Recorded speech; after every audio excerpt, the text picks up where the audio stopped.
திருச்செந்தூர் முருகன் கோவிலில் இன்று மண்டல பூஜை விழா வெகு விமர்சையாக நடந்தது. மண்டல பூஜையை முன்னிட்டு அதிகாலை 5 மணிக்கு கோவில் நடை திறக்கப்பட்டது. தொடர்ந்து மூலவருக்கு உள்பிரகாரத்தில் சிறப்பு பூஜைகள் நடந்தது. அதேபோல் உற்சவர் சண்முகர் மற்றும் பரிவார தேவதைகளுக்கு சஷ்டி மண்டபத்தில் யாகசாலை பூஜைகள் நடந்தது. தொடர்ந்து பூர்ணாகுதி நடந்தது.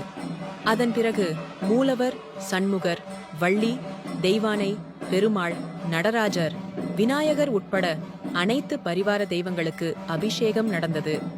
மண்டல பூஜை நிறைவு விழாவை முன்னிட்டு கோவில் சண்முக விலாச மண்டபம், மூலவர் சன்னதி, தட்சிணாமூர்த்தி, பெருமாள், விநாயகர் பெருமாள், கொடிமரம், நுழைவு வாயில் உள்ளிட்ட அனைத்து பகுதிகளிலும் 15 லட்சம் ரூபாய் மதிப்பிலான மலர்களால் அலங்கரிக்கப்பட்டது. மேலும் இன்று மண்டல பூஜை நிறைவு விழாவை முன்னிட்டு பல்வேறு பகுதிகளில் இருந்து ஏராளமான பக்தர்கள் வருகை தந்து முருகனை தரிசனம் செய்தனர்.